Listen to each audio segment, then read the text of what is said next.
Officials बता रहे हैं कि टॉस टाइमर जो है वो थोड़ा सा आपको वेट करना पड़ेगा, थोड़ा सा आपको वेट करना पड़ेगा।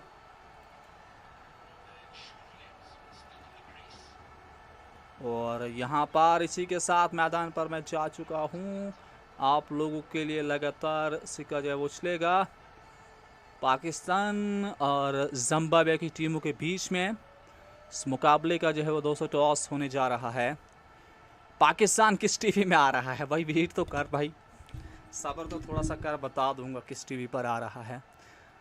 पाकिस्तान में लिंक पर क्लिक करें वहाँ पर, हाँ बता देंगे, थोड़ा सा वेट तो कीजिएगा गाइस। इसी के साथ दोस्तों आपको बताता चलो कि मैच का जो है वो टॉस होने जा रहा है। दोनों कप्तान इस वक्त मैदान पर एग्रेसिव होते हुए नज़र आ रहे हैं आपको। लाइव मैच देखने के लिए लाइव चैट में लिंक पर क्लिक करें और लाइव मैच इजली फ्री में देखेगा।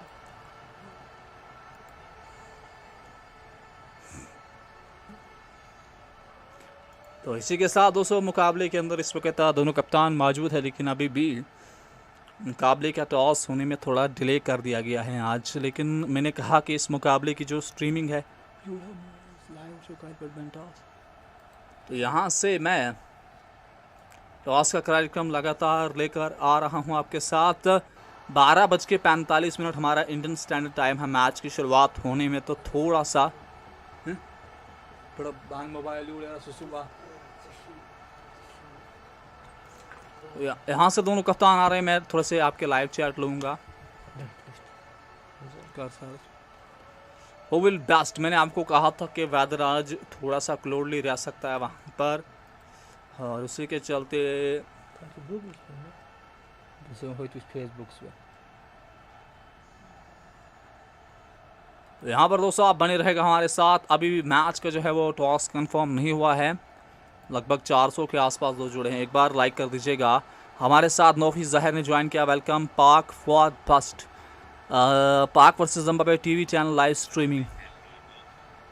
अभी फ़िलहाल मैच का जो है वो टॉस नहीं हुआ, जहां से वहां पर कुछ लाइव टेलीकास्ट दिखा रहा है। मैं वेदर पर वहां पर जाता हूं, एक बार वेदर को मैं देख लेता हूं, वेदर कैसा है इस मैच के अंदर। दोस्तों अगर आपने नहीं सुना है जाकर लिंक पर क्लिक करें और वहां पर आपको लाइव मैच फ्री में एचडी थोड़ा सा क्वालिटी आप में देख सकते हैं ग्राउंड की कंडीशन कुछ बताई जा रही है, ये देख सकते हैं आप। कुछ यहाँ पर सोपर्स काम कर रहे हैं मैदान के ऊपर, तो कुछ यहाँ पर क्योंकि लाइव स्ट्रीमिंग का इशू मैंने आपको पहले भी बताया है कि इस मुकाबले के अंदर आपको लगातार लाइव स्ट्रीमिंग का कभी भी इशू मिल रहा है। उसके चलते कभी टॉस में डिले हो रहा है, कभी कुछ हो रहा है। हरारे स्पोर्ट्स क्लब से हम आपके साथ तो लाइव जुड़े हैं, लेकिन आपके लिए अच्छी खबरें नहीं आ रही है वहाँ से। टॉस विन पाकिस्तान, भाई बताओ कहाँ से, कौन से वेबसाइट से बता रहे हो भाई? लाइव स्ट्रीमिंग कभी शुरुआत होती है तभी जब मैच शुरू होता है भाई। थोड़ा सा तो आपको वेट करना ही पड़ेगा मेरे भाई लोगों, लेकिन लाइव चैट में लिंक दे दूंगा, लाइव स्ट्रीम बोलो।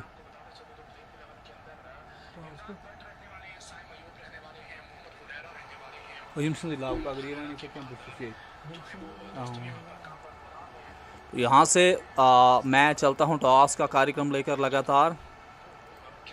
कामरान गुलाम के ऊपर आज काफ़ी जिम्मेदारी रहेगी दोस्तों। इसी के साथ इस मुकाबले का जो दोस्तों टॉस हो चुका है और पाकिस्तान ने इस मुकाबले के अंदर टॉस को जीत लिया है। सेकंड मुकाबला खेला जा रहा है पाकिस्तान और जिम्बाब्वे की टीमों के बीच में, और इस मुकाबले का जो है वो गाइस टॉस हो चुका है।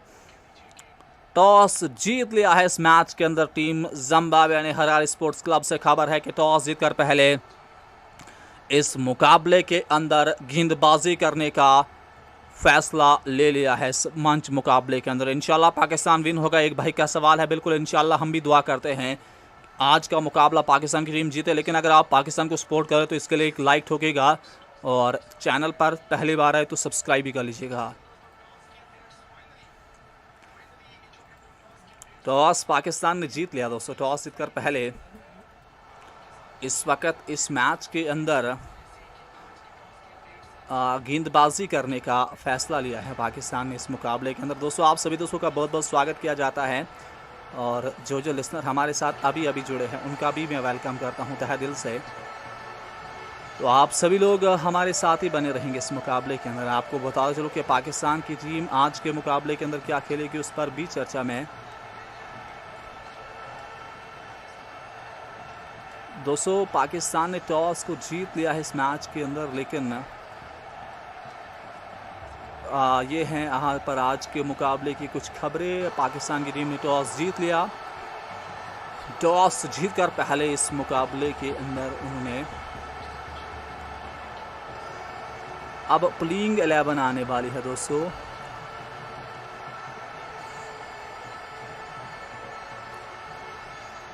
पाकिस्तान ने टॉस जीतकर पहले फील्डिंग करने का फैसला ले लिया। दोस्तों आज हरारे स्पोर्ट्स क्लब की बात की जाए तो बल्लेबाजी करना यहां पर आसान रह सकता है आज के मुकाबले के अंदर। आप सभी दोस्तों का बहुत बहुत शुक्रिया। लाइक नहीं किया, लाइक कीजिए, चैनल को सब्सक्राइब कीजिएगा। काफ़ी सारे दोस्त हमारे साथ जुड़ चुके हैं और आप लोगों के यही सवाल आ रहा है कि टॉस के बारे में। भाई टॉस हो चुका है, आप वेट कर लीजिएगा, आप प्लेइंग 11 आने दीजिएगा, हम आपको प्लेइंग 11 भी बताएंगे। पाकिस्तान की थोड़ी सी आपके साथ प्रेडिक्टिव प्लेइंग 11 शेयर कर लेता हूं मैं। लेकिन अब प्लेइंग 11 कुछ ही देर में शो हो जाएगी तो उस पर भी चर्चा हम कर ही लेंगे। दोस्तों आप लाइक का बटन दबा सकते हैं, अगर आप चैनल पर पहली बार आए हो तो सब्सक्राइब भी कर सकते हैं। तो अब प्लेइंग 11 पर भी बात कर लेता हूं मैं। दोनों टीमों की प्लेइंग 11 इस मुकाबले के अंदर आ चुकी है। पाकिस्तान की प्लेइंग 11, तो यहां से मैं प्लेइंग 11 पर जाता हूं दोस्तों सीधा। दोनों टीमों की प्लेइंग 11 भी तो आ चुकी है हमारे पास।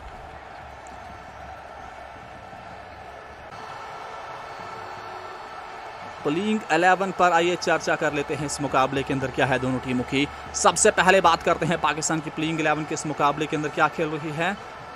तो पाकिस्तान की प्लेइंग 11 को अगर देखा जाए, पाकिस्तान की प्लेइंग 11 में पारी का आगाज करने वाले हैं इमरान बट, उनके साथ नंबर 2 पर सैम अयूब, नंबर 3 पर महमूद हुरैरा, 4 पर कामरान गुलाम, 5 पर हुसैन तलत, 6 पर हसीबुल्लाह खान, 7 पर मुबशिर खान, 8 पर आमिर जमाल, 9 पर मेहरान मुमताज़, 10 पर मीर हमजा और नंबर 11 पर शानवाज दानी।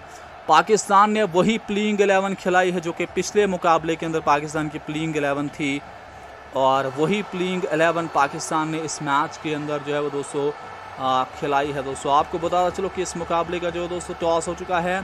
टॉस जीतकर पहले इस मुकाबले के अंदर ये देख सकते हैं आप दोनों टीमों की प्लेइंग 11। तो प्लेइंग 11 आपकी स्क्रीन के सामने भी मैं पेश करता हूं इस मुकाबले के अंदर। हरारे स्पोर्ट्स क्लब हरारे से हम आपके साथ लाइव हैं इस वक्त। जिम्बाब्वे की टीम ने टॉस जीतकर पहले इस मुकाबले के अंदर गेंदबाजी करने का फैसला लिया पाकिस्तान की टीम ने। तो यहां पर पाकिस्तान की टीम ने टॉस जीतकर पहले इस मुकाबले में टॉस जीतकर पहले गेंदबाजी करने का फैसला लिया है। तो यहां पर पाकिस्तान की जो एज ए ओपनर बल्लेबाज रहेंगे इमरान बट रहेंगे।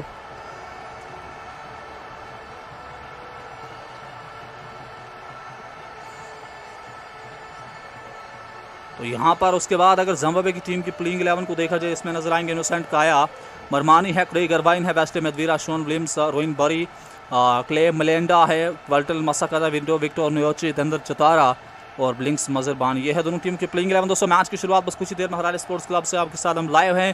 Pakistan have won the toss and elected to field first.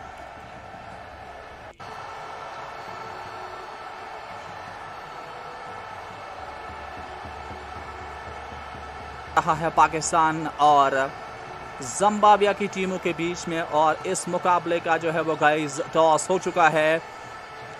Toss जीत लिया है इस मैच के अंदर टीम जिम्बाब्वे ने। हरारे स्पोर्ट्स क्लब से खबर है कि टॉस जीतकर पहले इस मुकाबले के अंदर गेंदबाजी करने का फैसला ले लिया है इस मंच मुकाबले के अंदर। इंशाल्लाह पाकिस्तान विन होगा। एक भाई का सवाल है, बिल्कुल इंशाल्लाह हम भी दुआ करते हैं आज का मुकाबला पाकिस्तान की टीम जीते। लेकिन अगर आप पाकिस्तान को सपोर्ट करें तो इसके लिए एक लाइक ठोकेगा, और चैनल पर पहली बार आए तो सब्सक्राइब भी कर लीजिएगा। टॉस पाकिस्तान ने जीत लिया दोस्तों। टॉस जीतकर पहले इस वक्त इस मैच के अंदर गेंदबाजी करने का फैसला लिया है पाकिस्तान ने इस मुकाबले के अंदर। दोस्तों आप सभी दोस्तों का बहुत बहुत स्वागत किया जाता है, और जो लिसनर हमारे साथ अभी जुड़े हैं उनका भी मैं वेलकम करता हूं तहे दिल से। तो आप सभी लोग हमारे साथ ही बने रहेंगे इस मुकाबले के अंदर। आपको बता चलो कि पाकिस्तान की टीम आज के मुकाबले के अंदर क्या खेलेगी, उस पर भी चर्चा में। दोस्तों, पाकिस्तान ने टॉस को जीत लिया है इस मैच के अंदर, लेकिन ये हैं यहाँ पर आज के मुकाबले की कुछ खबरें। पाकिस्तान की टीम ने टॉस जीत लिया। टॉस जीतकर पहले इस मुकाबले के अंदर उन्होंने अब प्लेइंग 11 आने वाली है दोस्तों।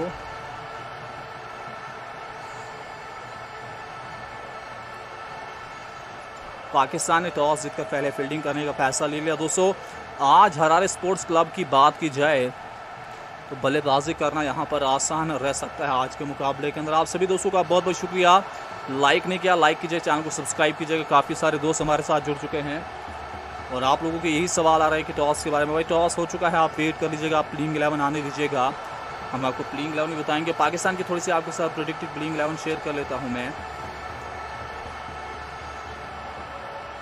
लेकिन अब प्लेइंग 11 कुछ ही देर में शो हो जाएगी, तो उस पर भी चर्चा हम कर ही लेंगे। दोस्तों, आप लाइक का बटन दबा सकते हैं। अगर आप चैनल पर पहली बार आए हो तो सब्सक्राइब भी कर सकते हैं। तो अब प्लेइंग 11 पर भी बात कर लेता हूं मैं। दोनों टीमों की प्लेइंग 11 इस मुकाबले के अंदर आ चुकी है। पाकिस्तान की प्लेइंग 11, तो यहां से मैं प्लेइंग 11 पर जाता हूं दोस्तों सीधा। दोनों टीमों की प्लेइंग 11 भी तो आ चुकी है हमारे पास।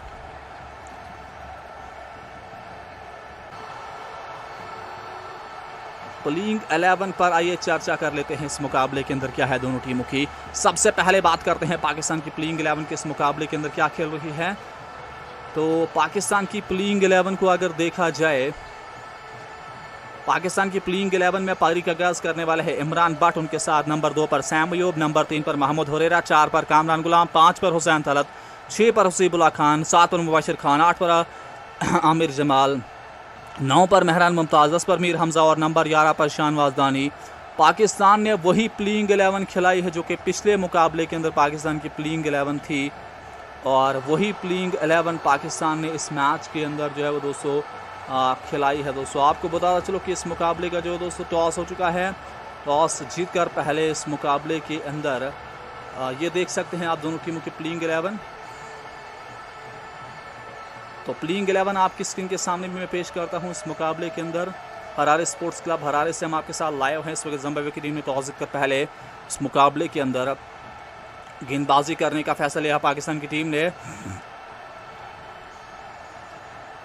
तो यहां पर पाकिस्तान की टीम ने टॉस जीतकर पहले इस मुकाबले में टॉस जीतकर पहले गेंदबाजी करने का फैसला लिया है।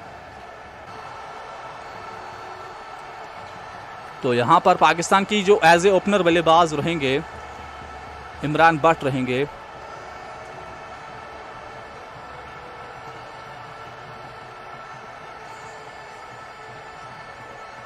तो यहाँ पर उसके बाद अगर जिम्बाब्वे की टीम की प्लेइंग 11 को देखा जाए, इसमें नजर आएंगे इनोसेंट काया, मरमानी है, क्रेग अरबाइन है, वेस्टे मेदवीरा, शोन विलियम्स, रोइन बरी, क्ले मलेंडा है, वर्टल मसाकदा, विंडो विक्टर न्योची, धंदर चतारा और ब्लिंक्स मजरबान। ये है दोनों टीम की प्लेइंग 11। दोस्तों, मैच की शुरुआत बस कुछ ही देर में हरारे स्पोर्ट्स क्लब से आपके साथ हम लाइव हैं।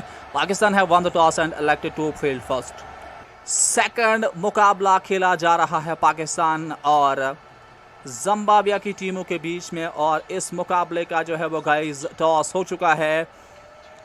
टॉस जीत लिया है इस मैच के अंदर टीम जिम्बाब्वे ने। हरारे स्पोर्ट्स क्लब से खबर है कि टॉस जीतकर पहले इस मुकाबले के अंदर गेंदबाजी करने का फैसला ले लिया है इस मंच मुकाबले के अंदर। इंशाल्लाह पाकिस्तान विन होगा। एक भाई का सवाल है, बिल्कुल इंशाल्लाह हम भी दुआ करते हैं आज का मुकाबला पाकिस्तान की टीम जीते। लेकिन अगर आप पाकिस्तान को सपोर्ट करें तो इसके लिए एक लाइक ठोकेगा, और चैनल पर पहली बार आए तो सब्सक्राइब भी कर लीजिएगा।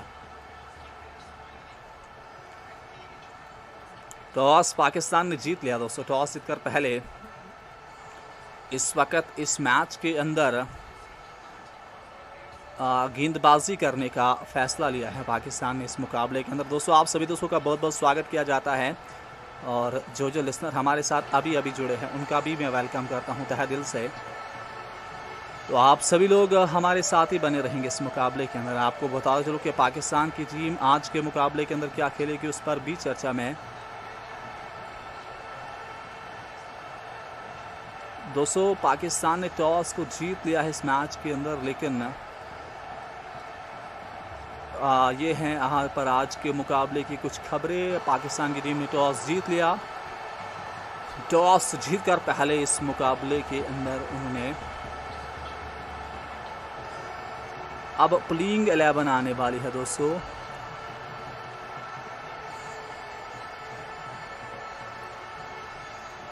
पाकिस्तान ने टॉस जीतकर पहले फील्डिंग करने का फैसला ले लिया। दोस्तों आज हरारे स्पोर्ट्स क्लब की बात की जाए तो बल्लेबाजी करना यहाँ पर आसान रह सकता है आज के मुकाबले के अंदर। आप सभी दोस्तों का बहुत बहुत शुक्रिया।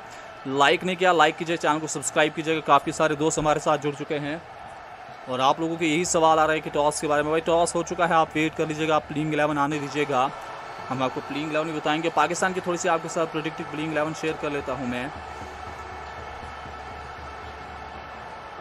लेकिन अब प्लेइंग 11 कुछ ही देर में शो हो जाएगी तो उस पर भी चर्चा हम कर ही लेंगे। दोस्तों आप लाइक का बटन दबा सकते हैं, अगर आप चैनल पर पहली बार आए हो तो सब्सक्राइब भी कर सकते हैं।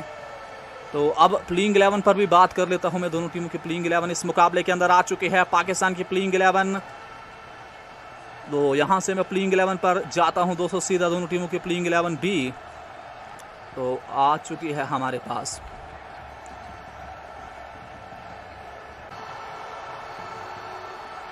प्लेइंग 11 पर आइए चर्चा कर लेते हैं इस मुकाबले के अंदर क्या है दोनों टीमों की। सबसे पहले बात करते हैं पाकिस्तान की प्लेइंग 11 के इस मुकाबले के अंदर क्या खेल रही है।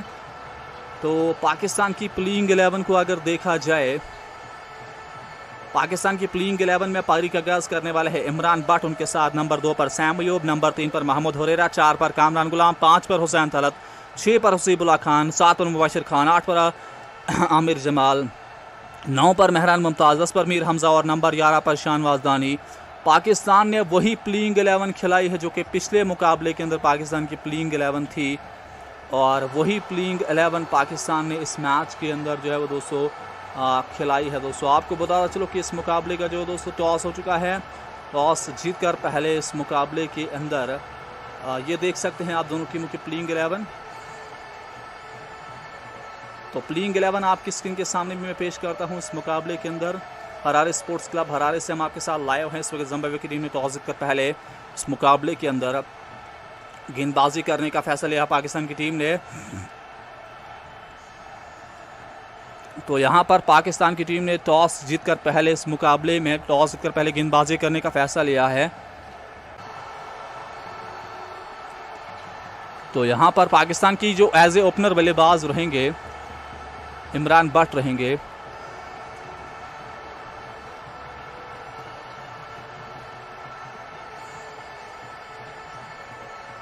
तो यहां पर उसके बाद अगर जिम्बाब्वे की टीम की प्लेइंग 11 को देखा जाए, इसमें नजर आएंगे इनोसेंट काया, मरमानी है, क्रेग अरबाइन है, वेस्टे मेदवीरा, शोन विलियम्स, रोइन बरी, क्ले मलेंडा है, वल्टल मसाकदा, विंडो विक्टर न्योची, धंदर चतारा और ब्लिंक्स मजरबान। ये है दोनों टीम की प्लेइंग 11। दोस्तों मैच की शुरुआत बस कुछ ही देर में हरारे स्पोर्ट्स क्लब से आपके साथ हम लाइव हैं।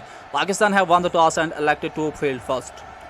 सेकंड मुकाबला खेला जा रहा है पाकिस्तान और जिम्बाब्वे की टीमों के बीच में, और इस मुकाबले का जो है वो गाइस टॉस हो चुका है। टॉस जीत लिया है इस मैच के अंदर टीम जिम्बाब्वे ने। हरारे स्पोर्ट्स क्लब से खबर है कि टॉस जीतकर पहले इस मुकाबले के अंदर गेंदबाजी करने का फैसला ले लिया है इस मंच मुकाबले के अंदर। इंशाल्लाह पाकिस्तान विन होगा। एक भाई का सवाल है, बिल्कुल इंशाल्लाह हम भी दुआ करते हैं आज का मुकाबला पाकिस्तान की टीम जीते। लेकिन अगर आप पाकिस्तान को सपोर्ट करें तो इसके लिए एक लाइक ठोकेगा, और चैनल पर पहली बार आए तो सब्सक्राइब भी कर लीजिएगा। टॉस पाकिस्तान ने जीत लिया दोस्तों। टॉस जीतकर पहले इस वक्त इस मैच के अंदर गेंदबाजी करने का फैसला लिया है पाकिस्तान ने इस मुकाबले के अंदर। दोस्तों आप सभी दोस्तों का बहुत बहुत स्वागत किया जाता है, और जो जो लिसनर हमारे साथ अभी अभी जुड़े हैं उनका भी मैं वेलकम करता हूं तहे दिल से। तो आप सभी लोग हमारे साथ ही बने रहेंगे इस मुकाबले के अंदर। आपको बता चलो कि पाकिस्तान की टीम आज के मुकाबले के अंदर क्या खेलेगी, उस पर भी चर्चा में। दोस्तों पाकिस्तान ने टॉस को जीत लिया है इस मैच के अंदर, लेकिन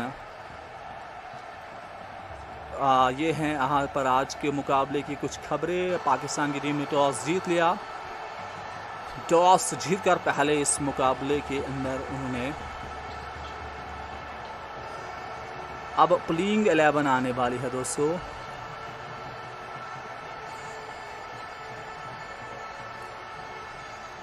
पाकिस्तान ने टॉस जीतकर पहले फील्डिंग करने का फैसला ले लिया। दोस्तों आज हरारे स्पोर्ट्स क्लब की बात की जाए तो बल्लेबाजी करना यहाँ पर आसान रह सकता है आज के मुकाबले के अंदर। आप सभी दोस्तों का बहुत बहुत शुक्रिया। लाइक नहीं किया, लाइक कीजिए, चैनल को सब्सक्राइब कीजिएगा। काफ़ी सारे दोस्त हमारे साथ जुड़ चुके हैं और आप लोगों के यही सवाल आ रहा है कि टॉस के बारे में। भाई टॉस हो चुका है, आप वेट कर लीजिएगा, आप प्लेइंग 11 आने दीजिएगा, हम आपको प्लेइंग 11 भी बताएंगे। पाकिस्तान की थोड़ी सी आपके साथ प्रेडिक्टेड प्लेइंग 11 शेयर कर लेता हूँ मैं। लेकिन अब प्लेइंग 11 कुछ ही देर में शो हो जाएगी तो उस पर भी चर्चा हम कर ही लेंगे। दोस्तों आप लाइक का बटन दबा सकते हैं, अगर आप चैनल पर पहली बार आए हो तो सब्सक्राइब भी कर सकते हैं। तो अब प्लेइंग 11 पर भी बात कर लेता हूं मैं। दोनों टीमों की प्लेइंग 11 इस मुकाबले के अंदर आ चुके हैं। पाकिस्तान की प्लेइंग 11, तो यहां से मैं प्लेइंग 11 पर जाता हूं दोस्तों सीधा। दोनों टीमों की प्लेइंग 11 भी तो आ चुकी है हमारे पास।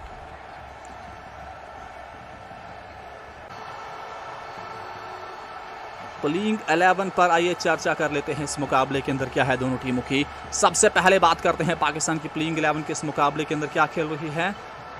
तो पाकिस्तान की प्लेइंग 11 को अगर देखा जाए, पाकिस्तान की प्लेइंग 11 में पारी का आगाज करने वाले हैं इमरान बट, उनके साथ नंबर 2 पर सैम अयूब, नंबर 3 पर महमूद हुरैरा, 4 पर कामरान गुलाम, 5 पर हुसैन तलत, 6 पर हसीबुल्लाह खान, 7 पर मुबाशिर खान, 8 पर आमिर जमाल, 9 पर मेहरान मुमताज़, 10 पर मीर हमजा और नंबर 11 पर शानवाज दानी।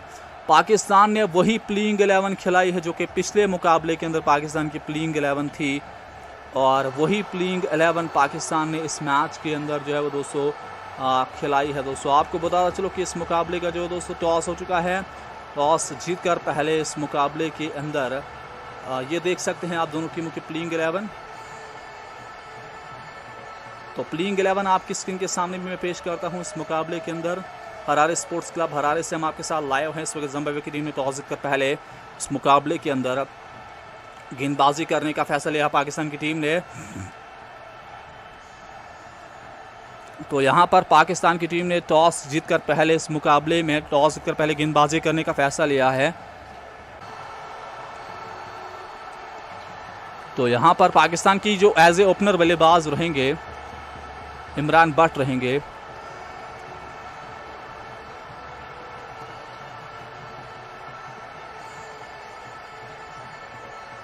तो यहां पर उसके बाद अगर जिम्बाब्वे की टीम की प्लेइंग 11 को देखा जाए, इसमें नजर आएंगे इनोसेंट काया, मरमानी है, क्रेग अरबाइन है, वेस्ट मेदवीरा, शोन विलियम्स, रोइन बरी, क्ले मलेंडा है, वल्टल मसाकदा, विंडो विक्टर न्योची, धंदर चतारा और ब्लिंक्स मजरबान। ये है दोनों टीम की प्लेइंग 11। दोस्तों मैच की शुरुआत बस कुछ ही देर में हरारे स्पोर्ट्स क्लब से आपके साथ हम लाइव हैं।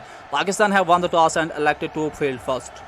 सेकंड मुकाबला खेला जा रहा है पाकिस्तान और जिम्बाब्वे की टीमों के बीच में और इस मुकाबले का जो है वो गाइस टॉस हो चुका है। टॉस जीत लिया है इस मैच के अंदर टीम जिम्बाब्वे ने। हरारे स्पोर्ट्स क्लब से खबर है कि टॉस जीतकर पहले इस मुकाबले के अंदर गेंदबाजी करने का फैसला ले लिया है इस मंच मुकाबले के अंदर। इंशाल्लाह पाकिस्तान विन होगा। एक भाई का सवाल है, बिल्कुल इंशाल्लाह हम भी दुआ करते हैं आज का मुकाबला पाकिस्तान की टीम जीते। लेकिन अगर आप पाकिस्तान को सपोर्ट करें तो इसके लिए एक लाइक ठोकेगा और चैनल पर पहली बार आए तो सब्सक्राइब भी कर लीजिएगा। टॉस पाकिस्तान ने जीत लिया दोस्तों। टॉस जीतकर पहले इस वक्त इस मैच के अंदर गेंदबाजी करने का फैसला लिया है पाकिस्तान ने इस मुकाबले के अंदर। दोस्तों आप सभी दोस्तों का बहुत बहुत स्वागत किया जाता है और जो लिसनर हमारे साथ अभी अभी जुड़े हैं उनका भी मैं वेलकम करता हूं तहे दिल से। तो आप सभी लोग हमारे साथ ही रहेंगे इस मुकाबले के अंदर। आपको बता चलो कि पाकिस्तान की टीम आज के मुकाबले के अंदर क्या खेलेगी उस पर भी चर्चा में।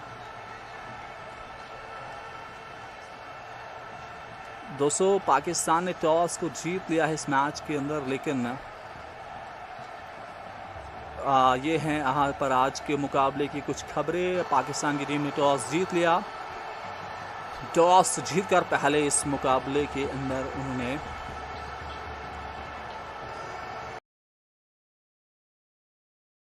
में दोनों टीमों की प्लेइंग 11 इस मुकाबले के अंदर आ चुकी है। पाकिस्तान की प्लेइंग 11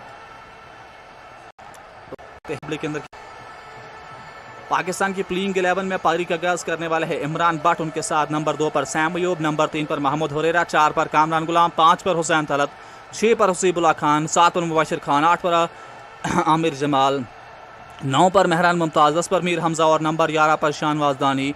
पाकिस्तान ने वही प्लेइंग 11 खिलाई है जो कि पिछले मुकाबले के अंदर पाकिस्तान की प्लेइंग 11 थी, और वही प्लेइंग 11 पाकिस्तान ने इस मैच के अंदर जो है वो दोस्तों खिलाई है। दोस्तों आपको बताता चलो कि इस मुकाबले का जो दोस्तों टॉस हो चुका है। टॉस जीतकर पहले इस मुकाबले के अंदर ये देख सकते हैं आप दोनों टीमों की प्लेइंग 11। तो प्लेइंग 11 आपकी स्क्रीन के सामने भी मैं पेश करता हूं इस मुकाबले के अंदर। हरारे स्पोर्ट्स क्लब हरारे से हम आपके साथ लाइव हैं। इस वक्त जिम्बाब्वे की टीम ने टॉस जीतकर पहले इस मुकाबले के अंदर गेंदबाजी करने का फैसला लिया पाकिस्तान की टीम ने। तो यहाँ पर पाकिस्तान की टीम ने टॉस जीतकर पहले इस मुकाबले में टॉस जीतकर पहले गेंदबाजी करने का फैसला लिया है।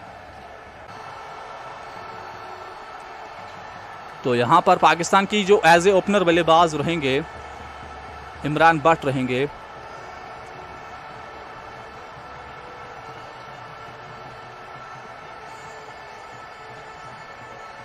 तो यहाँ पर उसके बाद अगर जिम्बाब्वे की टीम की प्लेइंग 11 को देखा जाए, इसमें नजर आएंगे इनोसेंट काया, मरमानी है, क्रेग अरबाइन है, वेस्टे मेदवीरा, शोन विलियम्स, रोइन बरी, क्ले मलेंडा है, वर्टल मसाकदा, विंडो विक्टर न्योची, दंदर चतारा और ब्लिंक्स मजरबान। ये है दोनों टीम की प्लेइंग 11। दोस्तों मैच की शुरुआत बस कुछ ही देर में हरारे स्पोर्ट्स क्लब से आपके साथ हम लाइव हैं।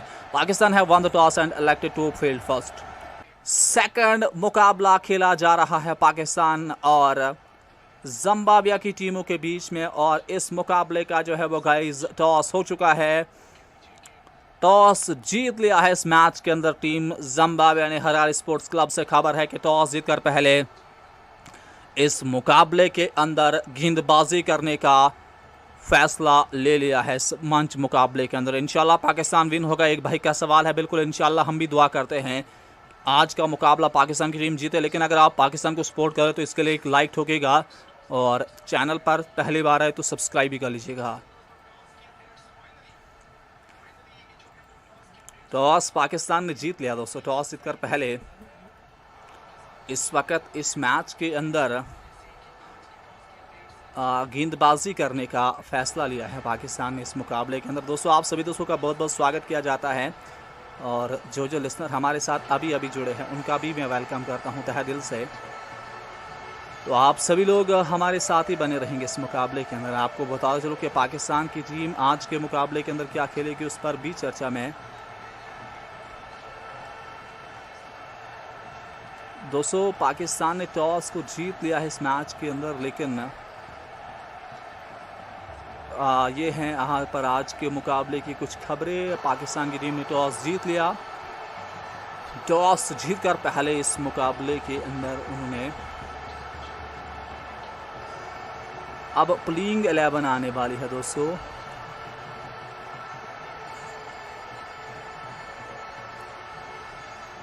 पाकिस्तान ने टॉस जीतकर पहले फील्डिंग करने का फैसला ले लिया। दोस्तों आज हरारे स्पोर्ट्स क्लब की बात की जाए तो बल्लेबाजी करना यहाँ पर आसान रह सकता है आज के मुकाबले के अंदर। आप सभी दोस्तों का बहुत बहुत शुक्रिया। लाइक नहीं किया लाइक कीजिए, चैनल को सब्सक्राइब कीजिएगा। काफ़ी सारे दोस्त हमारे साथ जुड़ चुके हैं और आप लोगों के यही सवाल आ रहा है कि टॉस के बारे में। भाई टॉस हो चुका है, आप वेट कर लीजिएगा, आप प्लेइंग 11 आने दीजिएगा, हम आपको प्लेइंग 11 भी बताएंगे। पाकिस्तान की थोड़ी सी आपके साथ प्रेडिक्टेड प्लेइंग 11 शेयर कर लेता हूँ मैं। लेकिन अब प्लेइंग 11 कुछ ही देर में शो हो जाएगी तो उस पर भी चर्चा हम कर ही लेंगे। दोस्तों आप लाइक का बटन दबा सकते हैं, अगर आप चैनल पर पहली बार आए हो तो सब्सक्राइब भी कर सकते हैं। तो अब प्लेइंग 11 पर भी बात कर लेता हूं मैं। दोनों टीमों की प्लेइंग 11 इस मुकाबले के अंदर आ चुकी है। पाकिस्तान की प्लेइंग 11, तो यहां से मैं प्लेइंग 11 पर जाता हूं दोस्तों सीधा। दोनों टीमों की प्लेइंग 11 भी तो आ चुकी है हमारे पास।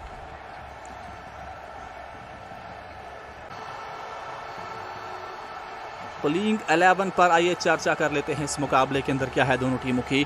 सबसे पहले बात करते हैं पाकिस्तान की प्लेइंग 11 के इस मुकाबले के अंदर क्या खेल रही है।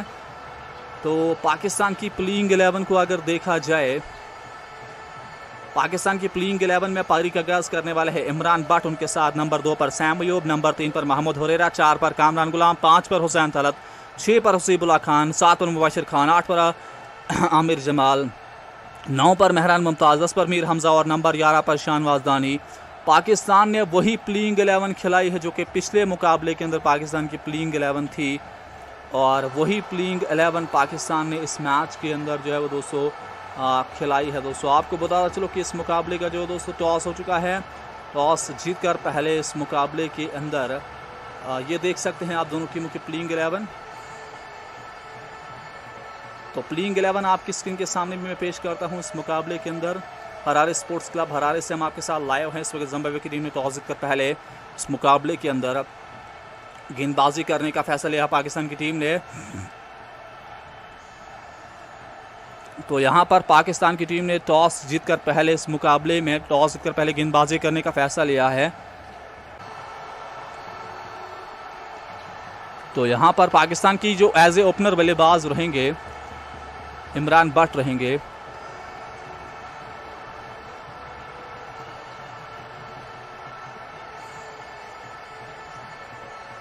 तो यहाँ पर उसके बाद अगर जिम्बाब्वे की टीम की प्लेइंग 11 को देखा जाए, इसमें नजर आएंगे इनोसेंट काया, मरमानी है, क्रेग अरवाइन है, वेस्टे मेदवीरा, शोन विलियम्स, रोइन बरी, क्ले मलेंडा है, वल्टल मसाकदा, विंडो विक्टर न्योची, दंदर चतारा और ब्लिंक्स मजरबान। ये है दोनों टीम की प्लेइंग 11। दोस्तों मैच की शुरुआत बस कुछ ही देर में हरारे स्पोर्ट्स क्लब से आपके साथ हम लाइव हैं। Pakistan have won the toss and elected to field first. Second मुकाबला खेला जा रहा है पाकिस्तान और जिम्बाब्वे की टीमों के बीच में, और इस मुकाबले का जो है वो गाइस टॉस हो चुका है। टॉस जीत लिया है इस मैच के अंदर टीम जिम्बाब्वे ने। हरारे स्पोर्ट्स क्लब से खबर है कि टॉस जीतकर पहले इस मुकाबले के अंदर गेंदबाजी करने का फैसला ले लिया है इस मंच मुकाबले के अंदर। इंशाल्लाह पाकिस्तान विन होगा। एक भाई का सवाल है, बिल्कुल इंशाल्लाह हम भी दुआ करते हैं आज का मुकाबला पाकिस्तान की टीम जीते, लेकिन अगर आप पाकिस्तान को सपोर्ट करें तो इसके लिए एक लाइक ठोकेगा और चैनल पर पहली बार आए तो सब्सक्राइब भी कर लीजिएगा। टॉस पाकिस्तान ने जीत लिया दोस्तों। टॉस जीतकर पहले इस वक्त इस मैच के अंदर गेंदबाजी करने का फैसला लिया है पाकिस्तान ने इस मुकाबले के अंदर। दोस्तों आप सभी दोस्तों का बहुत बहुत स्वागत किया जाता है, और जो लिसनर हमारे साथ अभी जुड़े हैं उनका भी मैं वेलकम करता हूं तहे दिल से। तो आप सभी लोग हमारे साथ ही बने रहेंगे इस मुकाबले के अंदर। आपको बता चलो कि पाकिस्तान की टीम आज के मुकाबले के अंदर क्या खेलेगी उस पर भी चर्चा में। दोस्तों पाकिस्तान ने टॉस को जीत लिया है इस मैच के अंदर, लेकिन ये हैं यहाँ पर आज के मुकाबले की कुछ खबरें। पाकिस्तान की टीम ने टॉस जीत लिया। टॉस जीतकर पहले इस मुकाबले के अंदर उन्होंने अब प्लेइंग 11 आने वाली है दोस्तों।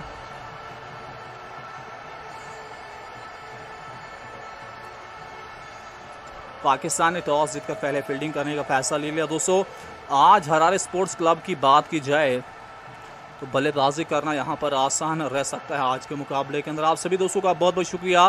लाइक नहीं किया लाइक कीजिए, चैनल को सब्सक्राइब कीजिएगा। काफ़ी सारे दोस्त हमारे साथ जुड़ चुके हैं और आप लोगों के यही सवाल आ रहा है कि टॉस के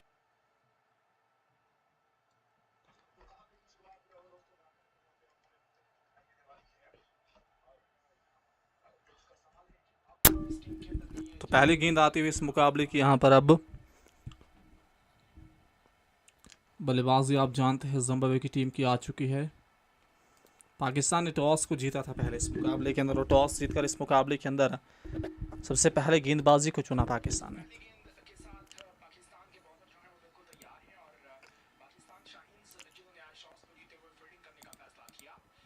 ओवर की पहली गेंद लेकर आ रहे हैं गेंदबाज।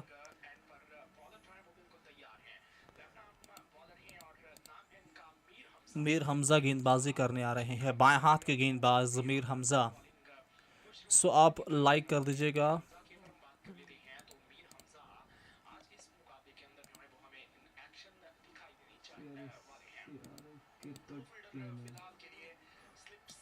थोड़ा सा वेट करो दोस्तों, स्कोर कार्ड मुझे ठीक करने दो।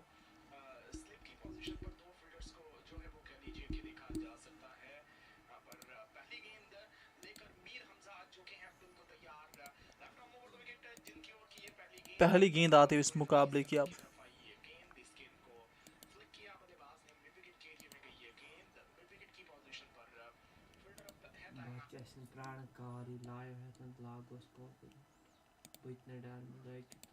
यहाँ पर अभी पहली गेंद नहीं हो पाई है, थोड़ा सा वेट कीजिएगा दोस्तों।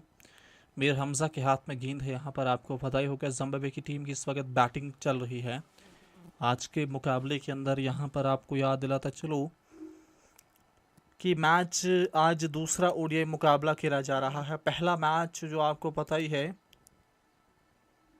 कि वो मैच बारिश की नज़र नहीं हुआ था। पहला मैच पाकिस्तान की टीम को हार का सामना करना पड़ा था दोस्तों। यहाँ पर अब सीधा चलते हैं पहली गेंद पर। आप दोस्त लाइक कीजिएगा, पहली गेंद पर कोई रन नहीं आया। थोड़ा सा स्कोर कार्ड में इशू है तो इसको मैं ठीक करता हूँ, थोड़ा सा आपको वेट करना पड़ेगा दोस्तों। सभी दोस्तों का बहुत बहुत शुक्रिया। आप जानते यार कि मैच तो काफ़ी मज़ेदार हो रहे हैं लगातार, और T20 ब्लास्ट का भी कल से आगाज़ होने जा रहा है। तो मैचेस तो काफ़ी भर भर के हमारे पास है, लेकिन थोड़ा सा स्कोर कार्ड इशू कर रहा है तो थोड़ा सा आपको वेट तो करना पड़ेगा दोस्तों।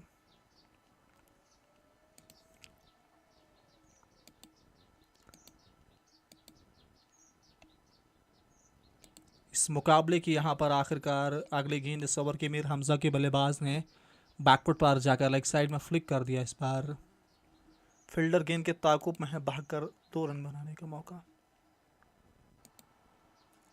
जिम्बाब्वे का स्कोर है 3 रन दोस्तों। थोड़ा सा वेट कीजिएगा, मैं अपडेट करता हूँ स्कोर कार्ड को।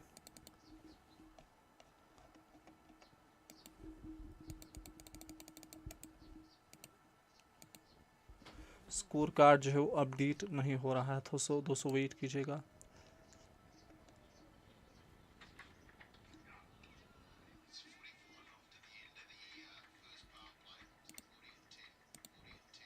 तो फिलहाल इस मैच के अंदर आप सभी लोगों का बहुत बहुत शुक्रिया।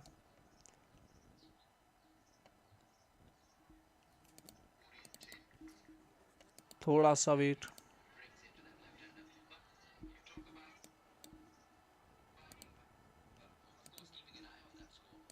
इस ओवर की चौथी गेंद, इस बार अच्छी गेंद देखने को मिली।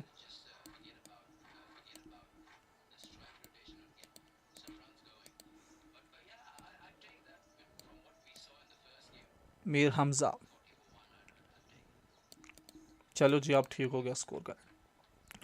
अब तो ठीक हो गया है दोस्तों स्कोर कार्ड। पहले स्कोर कार्ड में इश्यू था, अब आप मैच को एंजॉय कर सकते हैं हमारे साथ। I believe Pakistan team definitely went win the match. May believe है, हमें भी उम्मीद है कि मैच को जीते। Mir Hamza over the wicket के साथ अगली गेंद लेकर आते फिर से। इस ओवर की अगली गेंद, पटकी हुई गेंद लेग स्टंप पर फ्लिक कर दिया, लेकिन शॉर्ट फाइन लेके फील्डर ने गेंद को रोका, रन नहीं मिल पाएगा।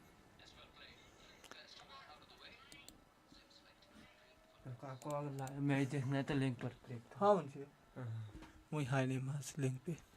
दोस्तों अगर आपको लाइव मैच देखना है तो लिंक पर क्लिक करें और वहां पर लाइव मैच फ्री में HD क्वालिटी में आपको दिखाया जाएगा। ओवर की समाप्ति 1 के बाद 3 बिना किसी नुकसान के।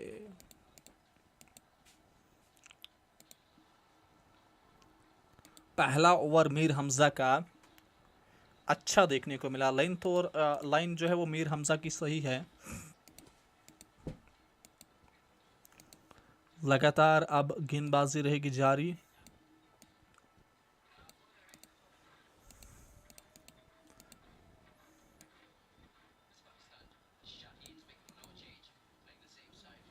पाकिस्तान की टीम ने आज कोई भी चेंज इस मुकाबले के अंदर नहीं किया।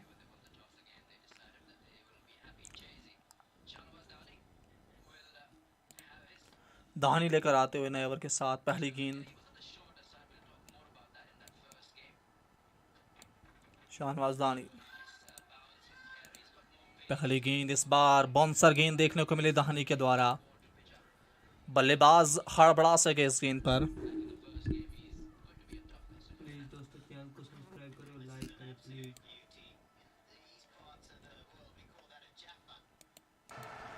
सभी लोग बहुत बहुत शुक्रिया। दहानी ने पहली गेंद डॉट फेंकी।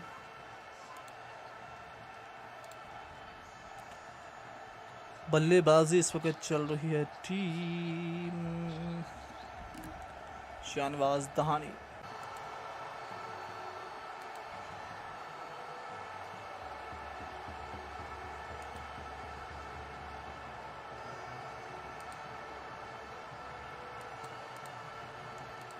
ओवर की दूसरी गेंद दहानी की, पटकी हुई गेंद ऑफ स्टंप से बाहर, बल्लेबाज ने बैकफुट पर जाकर पंच किया, ऑफ साइड पर कोई रन इस गेंद पर नहीं मिलेगा। 3 है स्कोर 1.2 ओवर के बाद।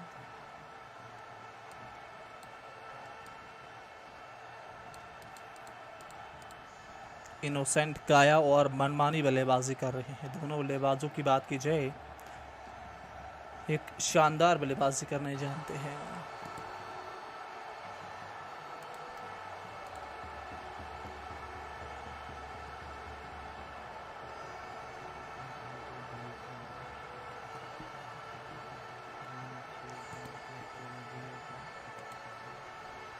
ओवर की तीसरी गेंद दहानी की, इस बार लेग स्टंप पर फ्लिक करने की कोशिश की, पैड से जाकर गेंद टकराई, कोई रन नहीं। 3 स्कोर 1.3 ओवर के बाद।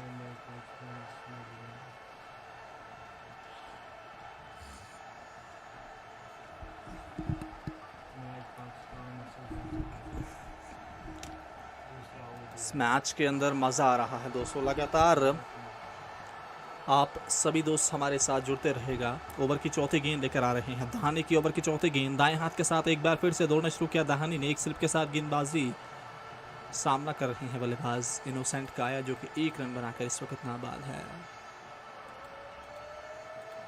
इनोसेंट काया के लिए ओवर की चौथी गेंद बैकफुट पर आकर धकेला मिड ऑफ की दिशा में, कोई रन नहीं। डॉट के साथ स्कोर बना रहेगा 4 1.4 ओवर के बाद।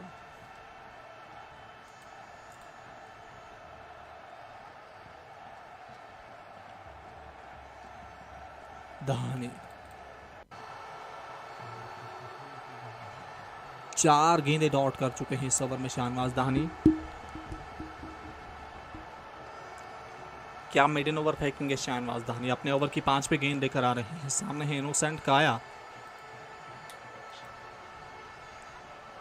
सामना कर रहे हैं बल्लेबाज।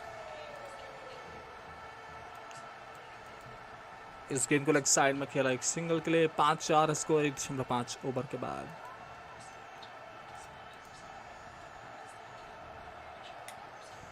लगभग 170 आसपास दोस्त हमारे साथ जुड़ चुके हैं। बहुत बहुत शुक्रिया सभी लिसनर्स का। कमेंट्स में कुछ सवाल आ रहे हैं, उनको मैं पिक करता हूं।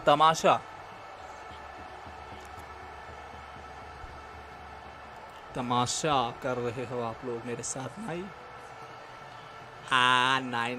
नहीं। ओवर की अगले गेंद इस बार ऑफ स्टंप से बाहर, दहानी की गेंद।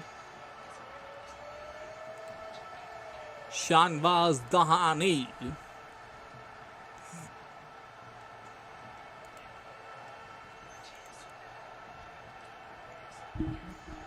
5 स्कोर 1.5 और 4 स्कोर 1.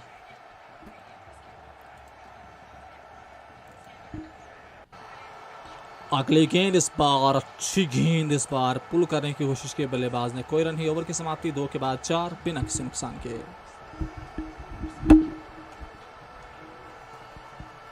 दोस्तों आप लाइक कीजिएगा, अगर आप चैनल पर पहली बार आए तो सब्सक्राइब भी कीजिएगा।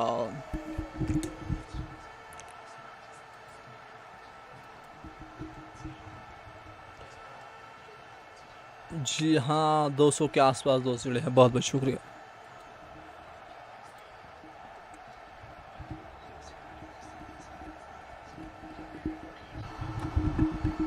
नए ओवर के साथ गेंदबाजी रहेगी जारी। ओवर की पहली गेंद लेकर आ रहे हैं मीर हमजा, दाएं बाएं हाथ के गेंदबाज, सामना कर रहे हैं बल्लेबाज इनोसेंट काया।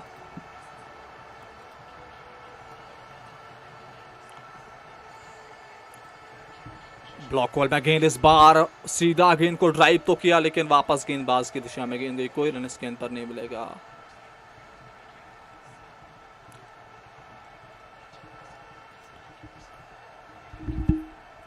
जी हाँ दोस्तों, मीर हमजा अच्छी बॉलिंग कर रहे हैं। अगली गेंद, एक और अच्छी गेंद। गेंद को खेलने के लिए जा रहे थे, गेंद बल्ले के नीचे किनारे पे लगते हुए थर्डमैन की जाने की, लेकिन वहां पर अच्छी फील्डिंग देखने में आई। दोस्तों अगर आपने अभी तक नहीं सुना है तो डिस्क्रिप्शन में लिंक है, जाकर उससे क्लिक करें। लाइव मैच आपको फ्री में दिखाया जा रहा है वहाँ पे HD क्वालिटी में। जाकर लिंक पर क्लिक करें और वहाँ पर लाइव मैच का आनंद लीजिए प्लीज़। अगली गेंद गेंद को खेल दिया लांगान की जानिब, लेकिन वहाँ पर मिसफील्ड हो गई। तो एक रन ज़रूरी बनना चाहे तो वो बना दिया। स्कोर बढ़ता हुआ 5।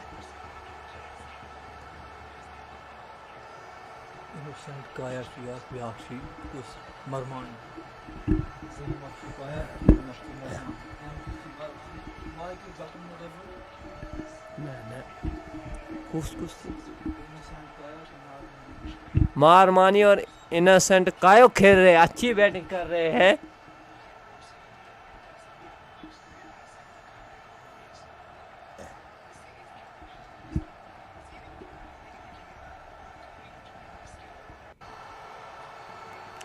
अगली गेंद दोस्तों अगर आपने नहीं सुना है जाकर लिंक पर क्लिक करें और वहां पर लाइव मैच आपको फ्री में HD क्वालिटी में दिखाया जा रहा है। जाकर क्लिक करें वहां पर प्लीज़। जो बाहर जाएगा उसका यहाँ पे मैं नाम लूँगा, प्लीज़ जाकर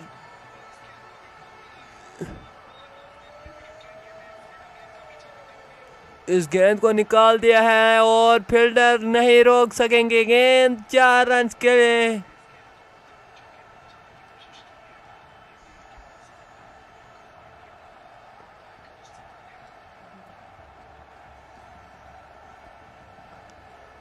दोस्तों अगर आपने नहीं सुना जाकर लिंक पर क्लिक करें और वहां पर लाइव मैच का मज़ा लीजिए प्लीज़। जो भी बाहर जाता उसका मैं कमेंट लूँगा प्लीज़।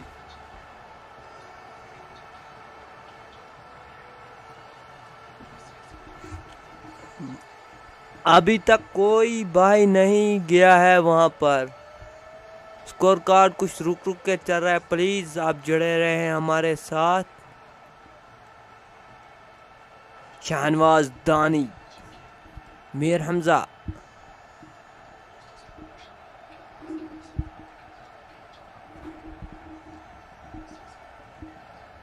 दोस्तों स्कोर कार्ड रुक चुका है यहाँ पर।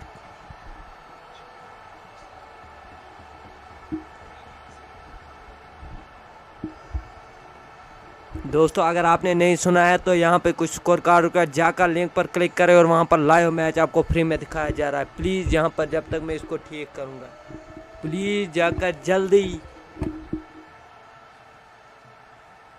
अगली गेंद को निकल दिया बाउंड्री के बाहर। ये भी है सिग्नल चौका कमेटी 4 रन के लिए। मीर हमजा की गेंद खराब थी थोड़ी। जाकर वहां पर क्लिक करें और लाइव मैच का मज़ा लीजिए प्लीज़। वहां पर कमेंट्री बॉल बाय बॉल आपको एंड तक दिखाया जाएगी प्लीज़। लाइव मैच का इशू नहीं है, कॉपीराइट आ रहा है तो इसीलिए वहां पर लाइव नहीं दिखा सकते। वहां पर कमेंट्री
जी हाँ दोस्तों अगली गेंद 3 ओवर के समाप्ति के बाद 10 है स्कोर। Loss of 0 wicket.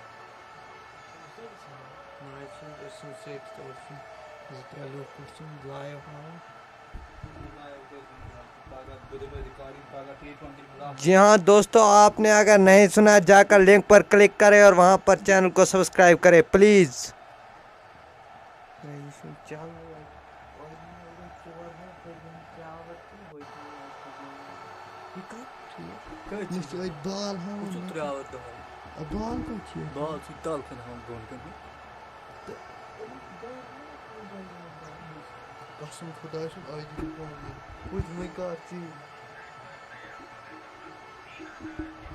जी हाँ दोस्तों, लिंक पर क्लिक करें और चैनल को वहाँ पे सब्सक्राइब कीजिए प्लीज़।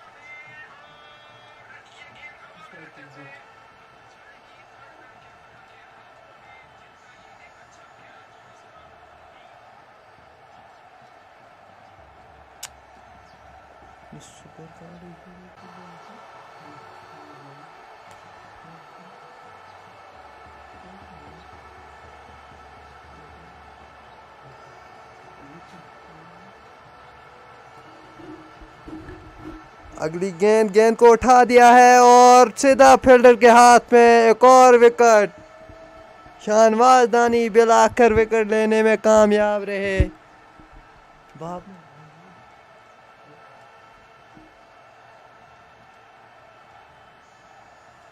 अगली गेंद, एक और विकेट।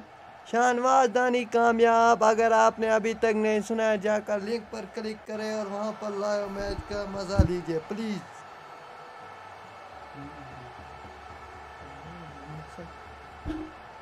दूसरे बल्लेबाज आने वाले हैं तो उनका नाम अभी नहीं यहाँ पर।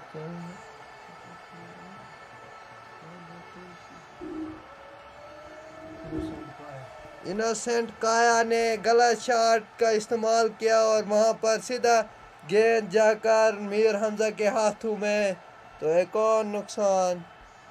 एक विकेट गिर चुके हैं यहाँ पर।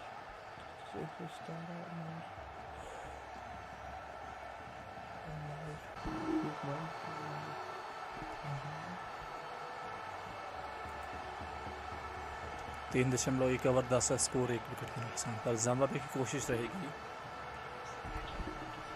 रन गति को बढ़ाया जाए यहाँ पर।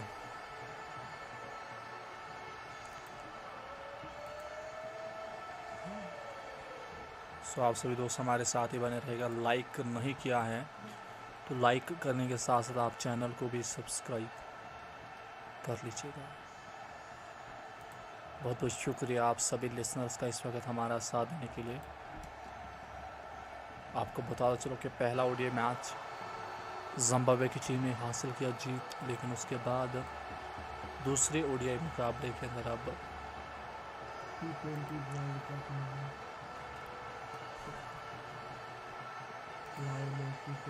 दूसरे ओवर की दूसरी गेंद लेकर आएंगे बल्लेबाज स्ट्राइकर वेस्टे मेडवीरा की बात करते हैं तो एक बेहतरीन, शानदार और विस्फोटक बल्लेबाज है।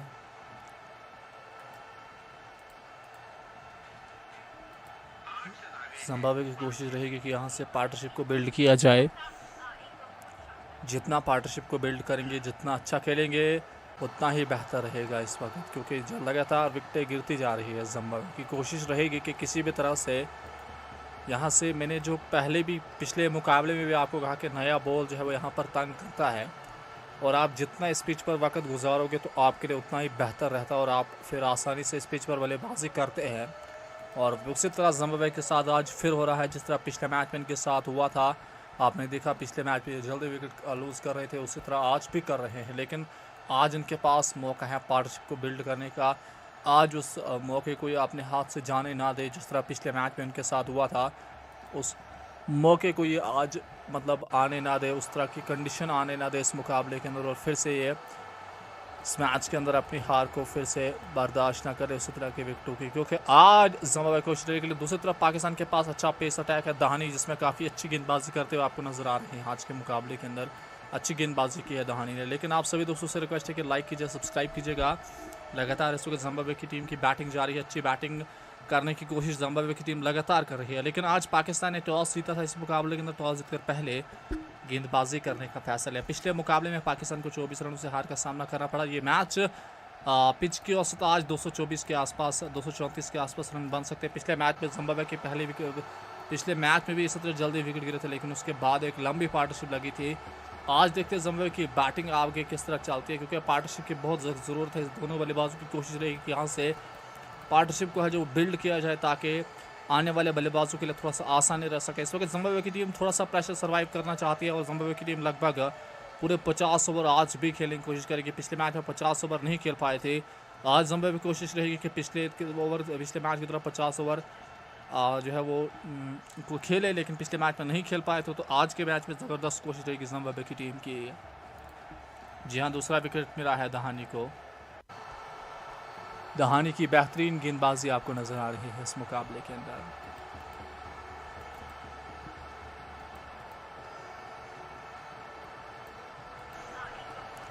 जितना पार्टनरशिप को बिल्ड करेंगे, जितना अच्छा खेलेंगे, उतना ही बेहतर रहेगा इस वक्त, क्योंकि लगातार विकेटें गिरती जा रही है। जिम्बाब्वे की कोशिश रहेगी कि किसी भी तरह से यहाँ से, मैंने जो पहले भी पिछले मुकाबले में भी आपको कहा कि नया बॉल जो है वो यहाँ पर तंग करता है, और आप जितना इस पिच पर वक्त गुजारोगे तो आपके लिए उतना ही बेहतर रहता है और आप फिर आसानी से इस पिच पर बल्लेबाजी करते हैं। और उसी तरह जिम्बाब्वे के साथ आज फिर हो रहा है जिस तरह पिछले मैच में इनके साथ हुआ था। आपने देखा पिछले मैच में जल्दी विकेट लूज़ कर रहे थे, उसी तरह आज भी कर रहे हैं, लेकिन आज इनके पास मौका है पार्टनरशिप को बिल्ड करने का। आज उस मौके को अपने हाथ से जाने ना दे, जिस तरह पिछले मैच में इनके साथ हुआ था। उस मौके को ये आज मतलब आने ना दे, उस तरह की कंडीशन आने ना दे इस मुकाबले के अंदर, और फिर से ये इस मैच के अंदर अपनी हार को फिर से बर्दाश्त ना करे उसी तरह के विकेटों की। क्योंकि आज जिम्बाब्वे कोशिश के लिए दूसरी तरफ पाकिस्तान के पास अच्छा पेस अटैक है। दहानी जिसमें काफ़ी अच्छी गेंदबाजी करते हुए आपको नजर आ रहे हैं आज के मुकाबले के अंदर। अच्छी गेंदबाजी की है दहानी ने। लेकिन आप सभी दोस्तों से रिक्वेस्ट है कि लाइक कीजिए, सब्सक्राइब कीजिएगा। लगातार इस वक्त जिम्बाब्वे की टीम की बैटिंग जारी है। अच्छी बैटिंग करने की कोशिश जिम्बाब्वे की टीम लगातार कर रही है, लेकिन आज पाकिस्तान ने टॉस जीता था इस मुकाबले के अंदर। टॉस जीतकर पहले गेंदबाजी करने का फैसला है। पिछले मुकाबले में पाकिस्तान को 24 रनों से हार का सामना करना पड़ा। ये मैच पिच की औसत आज 224 के आसपास, 234 के आसपास रन बन सकते हैं। पिछले मैच में जिम्बाब्वे की पिछले मैच में भी इसी तरह जल्दी विकेट गिरे थे, लेकिन उसके बाद एक लंबी पार्टनरशिप लगी थी। आज देखते हैं जिम्बाब्वे की बैटिंग आगे किस तरह चलती है, क्योंकि पार्टनरशिप की बहुत ज़रूरत है। इस दोनों बल्लेबाजों की कोशिश रहेगी कि यहाँ से पार्टनरशिप को है जो बिल्ड किया जाए, ताकि आने वाले बल्लेबाजों के लिए थोड़ा सा आसानी रह सके। इस वक्त जिम्बाब्वे की टीम थोड़ा सा प्रेशर सर्वाइव करना चाहती है और जिम्बाब्वे की टीम लगभग पूरे 50 ओवर आज भी खेलने की कोशिश करेगी। पिछले मैच में 50 ओवर नहीं खेल पाए थे। आज जिम्बाब्वे की कोशिश रहेगी कि पिछले मैच की तरह 50 ओवर जो है वो खेले, लेकिन पिछले मैच में नहीं खेल पाए थे। तो आज के मैच में ज़बरदस्त कोशिश रहेगी जिम्बाब्वे की टीम की। जिम्बाब्वे की कोशिश रहेगी कि यहाँ से पार्टनरशिप को बिल्ड किया जाए। जितना पार्टनरशिप को बिल्ड करेंगे, जितना अच्छा खेलेंगे, उतना ही बेहतर रहेगा इस वक्त, क्योंकि लगातार विकेटें गिरती जा रही है। जिम्बाब्वे की कोशिश रहेगी कि किसी भी तरह से यहाँ से, मैंने जो पहले भी पिछले मुकाबले में भी आपको कहा कि नया बॉल जो है वो यहाँ पर तंग करता है, और आप जितना इस पिच पर वक्त गुजारोगे तो आपके लिए उतना ही बेहतर रहता है और आप फिर आसानी से इस पिच पर बल्लेबाजी करते हैं। और उसी तरह जिम्बाब्वे के साथ आज फिर हो रहा है जिस तरह पिछले मैच में इनके साथ हुआ था। आपने देखा पिछले मैच में जल्दी विकेट लूज़ कर रहे थे, उसी तरह आज भी कर रहे हैं, लेकिन आज इनके पास मौका है पार्टनरशिप को बिल्ड करने का। आज उस मौके को अपने हाथ से जाने ना दे, जिस तरह पिछले मैच में उनके साथ हुआ था। उस मौके को ये आज मतलब आने ना दे, उस तरह की कंडीशन आने ना दे इस मुकाबले के अंदर, और फिर से ये इस मैच के अंदर अपनी हार को फिर से बर्दाश्त ना करे उसी तरह के विकेटों की। क्योंकि आज जिम्बाब्वे कोशिश के लिए दूसरी तरफ पाकिस्तान के पास अच्छा पेस अटैक है। दहानी जिसमें काफ़ी अच्छी गेंदबाजी करते हुए आपको नजर आ रहे हैं आज के मुकाबले के अंदर। अच्छी गेंदबाजी की है दहानी ने। लेकिन आप सभी दोस्तों से रिक्वेस्ट है कि लाइक कीजिए, सब्सक्राइब कीजिएगा। लगातार इस वक्त जिम्बाब्वे की टीम की बैटिंग जारी है। अच्छी बैटिंग करने की कोशिश जिम्बाब्वे की टीम लगातार कर रही है, लेकिन आज पाकिस्तान ने टॉस जीता था इस मुकाबले के अंदर। टॉस जीतकर पहले गेंदबाजी करने का फैसला है। पिछले मुकाबले में पाकिस्तान को 24 रनों से हार का सामना करना पड़ा। ये मैच पिच की औसत आज 224 के आसपास, 234 के आसपास रन बन सकते हैं। पिछले मैच में जिम्बाब्वे की पिछले मैच में भी इसी तरह जल्दी विकेट गिरे थे, लेकिन उसके बाद एक लंबी पार्टनरशिप लगी थी। आज देखते हैं जिम्बाब्वे की बैटिंग आगे किस तरह चलती है, क्योंकि पार्टनरशिप की बहुत ज़रूरत है। इस दोनों बल्लेबाजों की कोशिश रहेगी कि यहाँ से पार्टनरशिप को है जो बिल्ड किया जाए, ताकि आने वाले बल्लेबाजों के लिए थोड़ा सा आसानी रह सके। इस वक्त जिम्बाब्वे की टीम थोड़ा सा प्रेशर सर्वाइव करना चाहती है और जिम्बाब्वे की टीम लगभग पूरे 50 ओवर आज भी खेलने की कोशिश करेगी। पिछले मैच में 50 ओवर नहीं खेल पाए थे। आज जिम्बाब्वे की कोशिश रहेगी कि पिछले मैच की तरह 50 ओवर जो है वो खेले, लेकिन पिछले मैच में नहीं खेल पाए थे। तो आज के मैच में ज़बरदस्त कोशिश रहेगी जिम्बाब्वे की टीम की। जिम्बाब्वे की कोशिश रहेगी कि यहाँ से पार्टनरशिप को बिल्ड किया जाए। जितना पार्टनरशिप को बिल्ड करेंगे, जितना अच्छा खेलेंगे, उतना ही बेहतर रहेगा इस वक्त, क्योंकि लगातार विकेटें गिरती जा रही है। जिम्बाब्वे की कोशिश रहेगी कि किसी भी तरह से यहाँ से, मैंने जो पहले भी पिछले मुकाबले में भी आपको कहा कि नया बॉल जो है वो यहाँ पर तंग करता है, और आप जितना इस पिच पर वक्त गुजारोगे तो आपके लिए उतना ही बेहतर रहता है, और आप फिर आसानी से इस पिच पर बल्लेबाजी करते हैं। और उसी तरह जिम्बाब्वे के साथ आज फिर हो रहा है जिस तरह पिछले मैच में इनके साथ हुआ था। आपने देखा पिछले मैच में जल्दी विकेट लूज़ कर रहे थे, उसी तरह आज भी कर रहे हैं, लेकिन आज इनके पास मौका है पार्टनरशिप को बिल्ड करने का। आज उस मौके को ये अपने हाथ से जाने ना दे, जिस तरह पिछले मैच में उनके साथ हुआ था, उस मौके को ये आज आने ना दे, उस तरह की कंडीशन आने ना दे इस मुकाबले के अंदर, और फिर से ये इस मैच के अंदर अपनी हार को फिर से बर्दाश्त ना करे उसी तरह के विकेटों की, क्योंकि आज जिम्बाब्वे को ऑस्ट्रेलिया के लिए दूसरी तरफ पाकिस्तान के पास अच्छा पेस अटैक है। दहानी जिसमें काफ़ी अच्छी गेंदबाजी करते हुए आपको नजर आ रहे हैं आज के मुकाबले के अंदर, अच्छी गेंदबाजी की है दहानी ने। लेकिन आप सभी दोस्तों से रिक्वेस्ट है कि लाइक कीजिए, सब्सक्राइब कीजिएगा।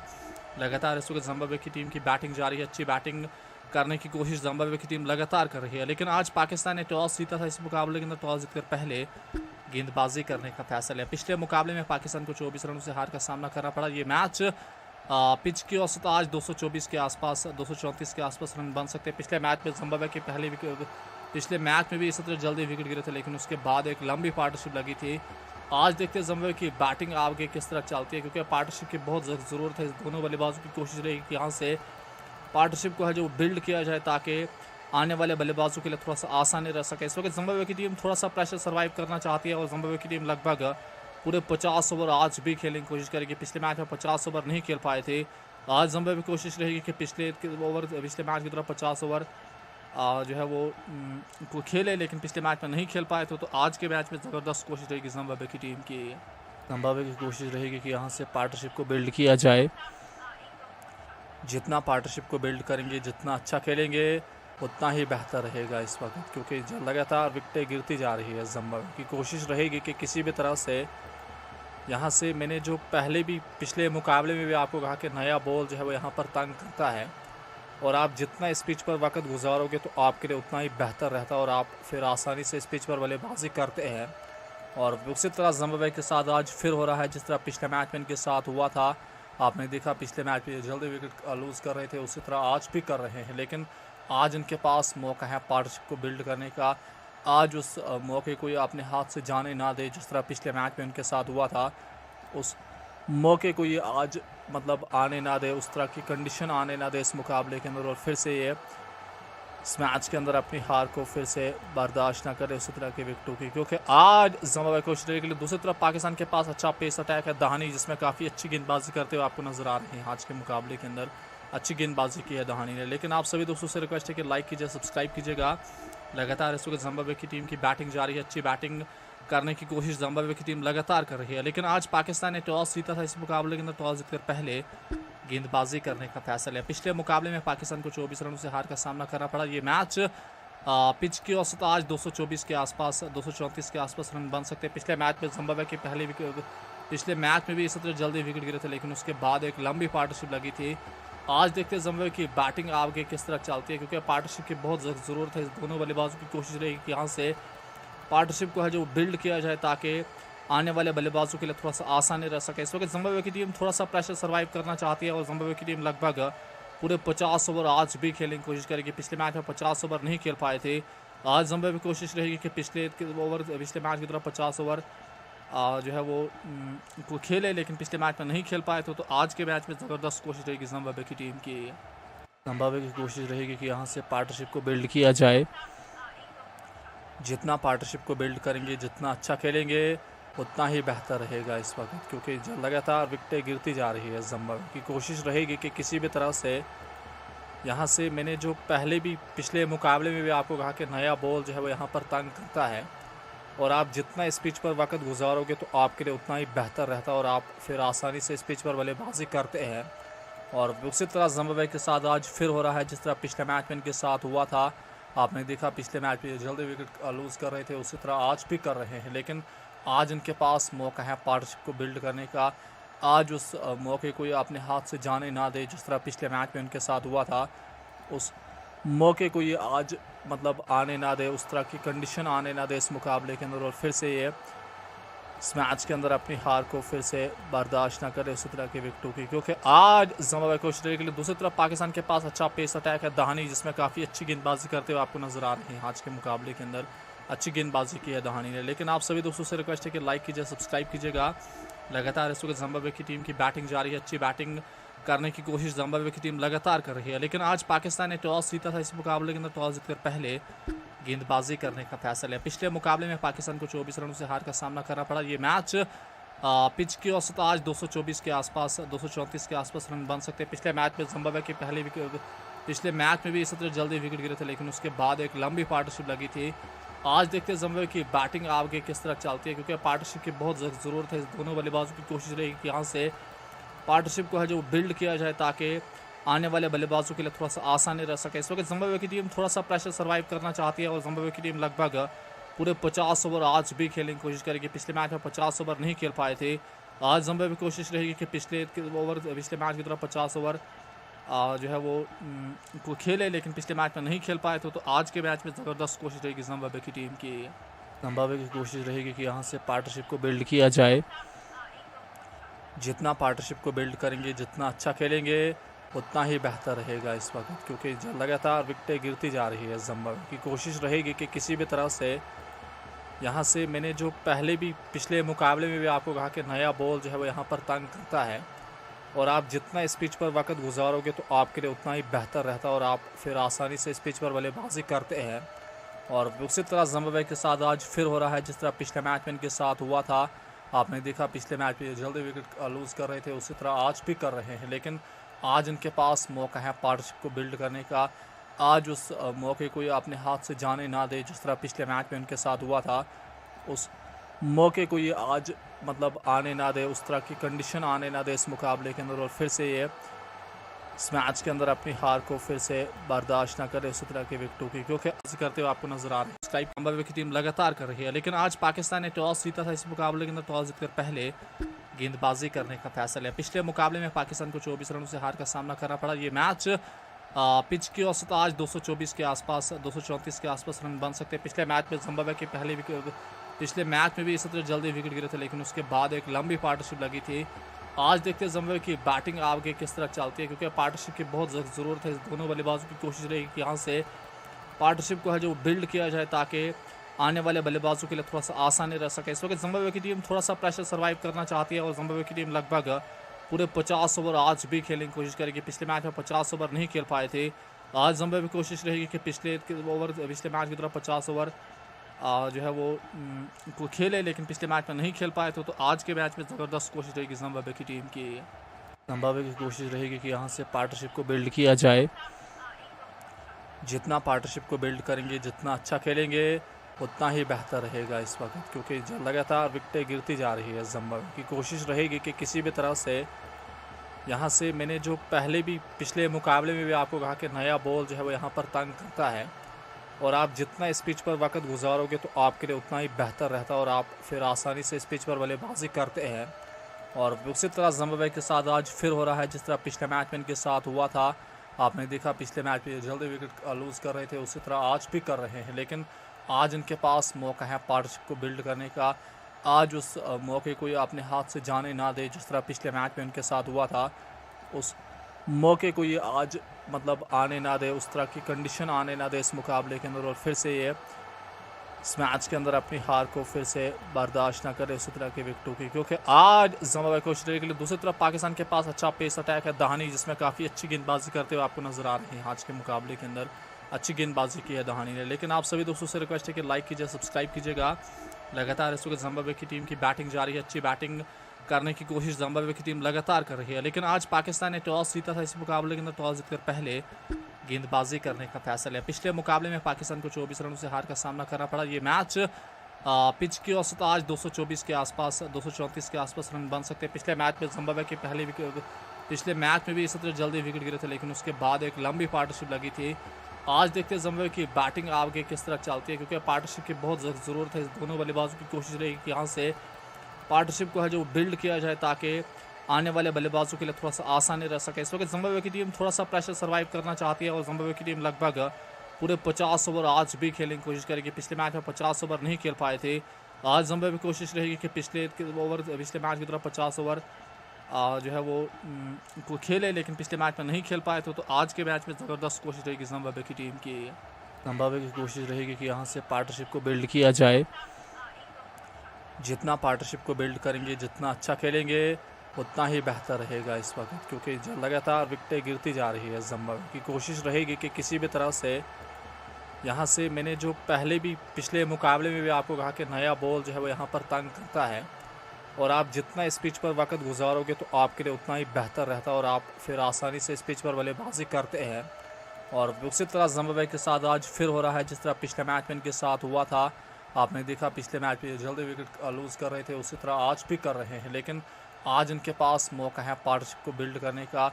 आज उस मौके को ये अपने हाथ से जाने ना दे, जिस तरह पिछले मैच में उनके साथ हुआ था, उस मौके को ये आज मतलब आने ना दे, उस तरह की कंडीशन आने ना दे इस मुकाबले के अंदर, और फिर से ये इस मैच के अंदर अपनी हार को फिर से बर्दाश्त ना करे उसी तरह के विकेटों की। क्योंकि आज जिम्बाब्वे को ऑस्ट्रेलिया के लिए दूसरी तरफ पाकिस्तान के पास अच्छा पेस अटैक है। दहानी जिसमें काफ़ी अच्छी गेंदबाजी करते हुए आपको नज़र आ रहे हैं आज के मुकाबले के अंदर, अच्छी गेंदबाजी की है दहानी ने। लेकिन आप सभी दोस्तों से रिक्वेस्ट है कि लाइक कीजिए, सब्सक्राइब कीजिएगा। लगातार इस वक्त जिम्बाब्वे की टीम की बैटिंग जारी है, अच्छी बैटिंग करने की कोशिश जिम्बाब्वे की टीम लगातार कर रही है। लेकिन आज पाकिस्तान ने टॉस जीता था इस मुकाबले के अंदर, टॉस जीतकर पहले गेंदबाजी करने का फैसला लिया। पिछले मुकाबले में पाकिस्तान को 24 रनों से हार का सामना करना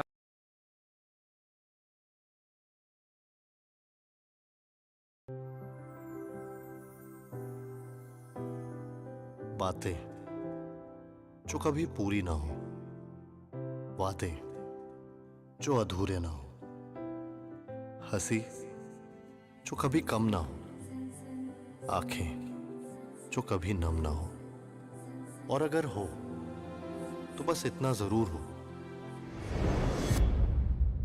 आंसू उसके हो पर आंखें मेरी हो। आज के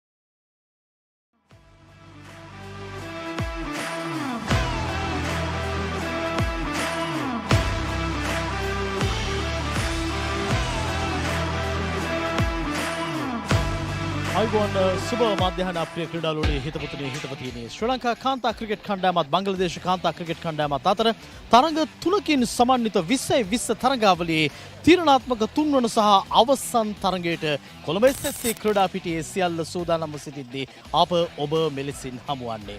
දැනට තරඟ දෙකක් නිමාව දකිද්දී 20 තරඟාවලියේ තරඟ එකට එකක් වශයෙන් කණ්ඩායම් දෙකම සම තත්ත්වයේ තිබෙන්නේ. එමනම් අද මේ සන්ධ්‍යාවේ මේ ඇරඹෙන තුන්වන තරඟය අවසන් තරඟයේ කණ්ඩායම් දෙකටම අතිශය තීරණාත්මක තියුණු අවස්ථාවක් තරඟාවලියේ ජයග්‍රහණය තමන් සන්තක කර ගන්නට. හොඳයි මාත් එක්ක මේ මොහොතේ ඉන්නවා විශේෂඥ විස්තර විචාරක සේන නන්දිවීර. සේන මේ තරඟය අතිශය තියුණුයි කණ්ඩායම් දෙකටම. අනිවාර්යෙන්ම විශේෂම අපේ ජාතික රූපවාහිනිය ඔස්සේ එකතු වෙන අපේ දාබර ප්‍රේක්ෂකයන් ඉතාමත් ආදරෙන් පිළිගන්නවා. ඒකම අපි හැමදාමත් කියන්නේ ඔබගේ ආකාරයේ මේ තරඟය ඉතාමත් තීරණාත්මකයි. මොකද එකක් හැටියට දැන් කණ්ඩායම් දෙකම ඉන්නවා. කණ්ඩායම් දෙකේම දක්ෂතාව ගැන කතා කරොත් කණ්ඩායම් දෙකම එක ආකාරයෙන්ම දක්ෂයි. මොකද පළමු තරඟයේදී බංග්ලාදේශ කණ්ඩායම පූර්ණ ගෞරව දිනාගෙන පන්දු වාර 10කට ලකුණු 50 ගානක් තිබුණේ 52යි තිබුණේ. ඊට පස්සේ ඉතිරි ලකුණු 90ම ඉතුරු පන්දු වාර 10 දී ගත්තා. ඉතින් කණ්ඩායම් දෙකටම තීරණාත්මකයි. අර ලබා ගන්න ප්‍රසාද ලකුණු දෙක ශ්‍රී ලංකාවට තීරණාත්මකයි. මොකද බංග්ලාදේශය දැන් ලෝක කුසලාන තරගමාලාව සඳහා සුසුකම් ලබා හමාරමු සත්කාරක රට හැටියට. නියත වශයෙන්ම ශ්‍රී ලංකා කණ්ඩායමට ඉදිරියට යන්නට මේ තරඟය තීරණාත්මක වද්දී විශේෂයෙන්ම අද දවසේ මේ තරඟය ක්‍රියාත්මක වන SSC ක්‍රීඩා පිටියේ අවට කාලගුණය ඉතාමත් යහපත්. මේ වන විට හිරු රැසින් නැහැවී තිබෙනවා කියන්නට පුළුවන් මේ ක්‍රීඩා පිටිය. එමනම් අද කණ්ඩායම් දිත්තේ තරඟ වදින තනතීරුව කොයි ආකාරයෙන් සමන්විත වේවිද? විශේෂයෙන්ම ඊයේ දවසේ තරඟයේ ක්‍රියාත්මක වුණු තනතීරුවම මේ කණ්ඩායම් දිත්‍යයට ලැබී තිබෙනවා. තනතුරු වාර්තාවත් අපි කුමක්ද කියා සොයා බැලිය යුතුයි. නමුත් ඊට පෙරතුව අපි විශේෂයෙන්ම අද වෙන විට කතා බහ කරන කාරණාව තමයි කොහොමද කාලගුණය කියන එක.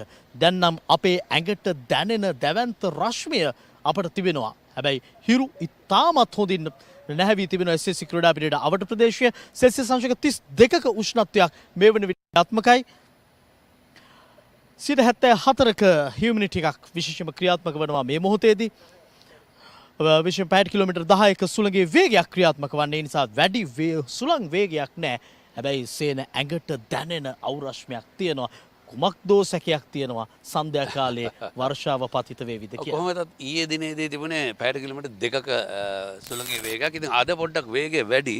එහෙනම් සමහරට මේ එන වලාකුළු කෙලිම පාවී යන ඉඩ තිබුණේ ඊයේත් එහෙමයි වුණේ. හුඟක් අවස්ථාවලදී ඊයේත් හවස යාමේදී ආපු වලාකුළු ටික පාවෙලා ගියා. නමුත් හවස 4 මාර්ට පමණ තමයි වර්ෂාව පතිත වුණේ. ඉතින් අපි බලාපොරොත්තු වෙන මේ තරඟයේ තීරණාත්මක තරඟයක්. ඒ හින්දා අර ඔබ කිව්වා වගේ අර ඇඟට දැනෙනවා සෑම රස්නයක්. ඒ කියන්නේ 32 වුණාට සෙන්ටිග්‍රේඩ් අඩු ගන්න අපිට 36ක් 37ක් දැනෙනවා. මම හිතනවා මේ තරඟයට කණ්ඩායම් දෙකටම වැදගත්. ඒ හින්දා කාලගුණේ පවා ආශිර්වාද කරයි කියලා. කොහොමද එවැනි තීරණාත්මක මොහොතක ඊයේ තරඟ වැදිලා අදත් මේ අවසන් තීරණාත්මක තරඟයට කණ්ඩායම් දෙක එකතු වන්නේ. මේ නිසා ක්‍රීඩක ක්‍රීඩිකාවන්ගේ මේ ශාරීරික යෝග්‍යතා සියල්ල ඔවුන් මේ පිළිබඳව සැලකිලිමත් වුණාට සැකයක් නැහැ. කණ්ඩායම් දෙකම ඉතාමත් හොඳ පෙර පුහුණු සැසියකට සහභාගී වුණා. අපි දුටුවා SSC ක්‍රීඩා පිටියේදී තරඟය ආරම්භෙන්නට පෙරතුව කණ්ඩායම් දෙකම හොඳ මානසික සූදානමකින් ඉන්නවා, හොඳ ශාරීරික සූදානමකින් ඉන්නවා. මේ තරඟාවලියේ ජයග්‍රහණය කණ්ඩායම් දෙකටම තීරණාත්මක නිසා ශ්‍රී ලංකා කණ්ඩායමට එකක් තමුන්ගේ මව්බිමේ ගෞරවය ආරක්ෂා කරගන්නට, මව්බිමේදී ප්‍රතිවාදීන්ට නොපරදින්නට, එවැගේම බංග්ලාදේශ කණ්ඩායමට තමුන් ශ්‍රී ලංකා කණ්ඩායමට වඩා ඉදිරියෙන් ඉන්නවයි කියන කාරණාව කාන්තා ක්‍රිකට් වලදී ලෝකයා හැමෝම ඔප්පු කර පෙන්නන්නට මේ තරඟ ජයග්‍රහණය වැදගත්. අනිවාර්යයෙන් මොකද අපි මේ පුහුණුවීම ගැන කතා කරද්දී පළමු තරඟයේදී අපි දැක්කා පන්දු රැකීම තරම් හොඳ තත්ත්වයක තිබුණේ නැහැ. නමුත් දෙවන තරඟයේදී ඊයේ දිනේදී පන්දු රැකීම සෑහෙන හොඳ තත්ත්වයක තිබුණා. දැන් මේ වැරදි හදාගෙන කණ්ඩායම් දෙකම මම හිතනවා පන්දු රැකීම සහ දුවද්දී දැවියම් ලබා ගැනීම, පිටියේ පන්දු රැකීම, අපි දන්නවා කැචර්ස් වින් මැචර්ස් කියලා කියනවා ඉංග්‍රීසියෙන් කියනවා උඩ පන්දු මත තරඟයේ ජයග්‍රහණය හැම වෙලම තීරණය. ඉතින් මේ පුහුණුවීම් ලබා දෙන්නට දක්ෂ පුහුණුකරුවන් දෙන්නෙක් ඉන්නවා. රොමේෂ් රත්නායක ශ්‍රී ලංකාවේ, බංග්ලාදේශෙත් ශ්‍රී ලංකාවේ හාචාන්තිල කරන්න. ඉතින් ඔහුට ලැබී තිබෙන ඒ අනිත් සම්පත් ගැන කතා කරනවට වැඩිය ඔවුන්ට සෑහෙන කාර්යභාරයක් තියෙනවා මේ ලැබී තියෙන සම්පත් වලින් උපරිම ප්‍රයෝජන. ඉතින් ශ්‍රී ලංකා ක්‍රිකට් ආයතනය පවා මේ දිනවල අවුරුදු 23න් පහළ තරඟාවලියක් පවත්වනවා. දිස්ත්‍රික් 25ම ආවරණය වෙන පරිදි මම හිතනවා ඉතින් මේ අපිට කතා කරන්න අවස්ථාව ලැබුණා හේමන්ත දේවප්‍රිය මේ තේරීම් කෝඩේ සභාපති සමග ඔහු කිව්වෙත් අපි තරුණ ක්‍රීඩිකාවන් වැඩිපුර යොදවනවා මේ තරඟවලට. මම හිතනවා වයස අවුරුදු 23න් පහළ ඒ තරඟාවලිය පස්සේ නැෂනල් සුපර් ලීග් තරඟාවලිය ශ්‍රී ලංකාවේ පවත්වනවා. ඉතින් මම හිතනවා කාන්තා ක්‍රිකට් වලට හොඳ කලක් උදා වෙගෙන යනවා. ශිබ කාන්තා ක්‍රිකට් තරම ජව සම්පන්න කරන්න වේගවත් කරන්නට මේ වයස අවුරුදු 23න් පහළ වයස අවුරුදු 19න් පහළ තරඟාවලි අත්දැකීම් වඩාත් හේතු කාරණා වී තිබෙනවා මේ වන විට. හොඳයි එහෙනම් අද තරඟය පැවැත්වෙන SSC ක්‍රීඩා පිටියේ තනතිරුව කොයි ආකාරයෙන් හැසිරේවිද? කාසිය වාසිය දිනාගතහොත් මුලින්ම කළ යුත්තේ කුමක්ද? ඊයේ පැවති තරඟයේ පැවති තනතිරුවමයි වෙනසක් සිදු වී ඇද්ද? කෝසල සුරේෂ්වන්ට එතන ඉන්නවා ඒ ගැන කියන්නට. Welcome to the SSC. It's bright and sunny here. The third T20I between the visiting Bangladeshi ladies and the Sri Lankan ladies. Well, it is a good blue sky here at the SSC. And as you know, it's always a lush green outfield that you're looking at this here. 60 yards equal to all parts of the park in this pitch. And it is the same surface that was used for yesterday's game. So I think it might intend to get a little slow as the game progresses. But taking a look at the areas, now if you look at it, these are the areas that the spinners will really want to exploit, because we saw some turn, we saw some grip yesterday, and maybe the spinners will definitely want to use these conditions. But looking at the surface, it looks a very hard surface still. And the batters, if they get in, I'm sure that they're in for runs on this track. Well, I would feel that the captain winning the toss would want to bat first. Looking at a pass score, we're looking at something around 130. කෝසලගේ තීරණය නම් කාසිය වාසිය දින්නොත් පිත්ත අතට ගත යුතු බව. අනිවාර්යයෙන් මොකද තනතිල්ල ගැන කතා කරද්දී අපි විශේෂයෙන්ම දන්නවා තනතිල්ල ඊයේ තනතිල්ල තමයි ඒ හින්දා වෙනසක් කරන්න බෑ. කිසිම ආකාරයෙන් මොකුත් ලොකු වෙනසක් කරන්න බෑ. යාන්තම් වතුර පොඩ්ඩක් කියලා රෝල ගහන්න විතරයි පුළුවන් සාමාන්‍යයෙන් තනතිල්ල සකස් කිරීම. ඉතින් මම හිතන්නේ ලොකු වෙනසක් දකින්නේ නැහැ.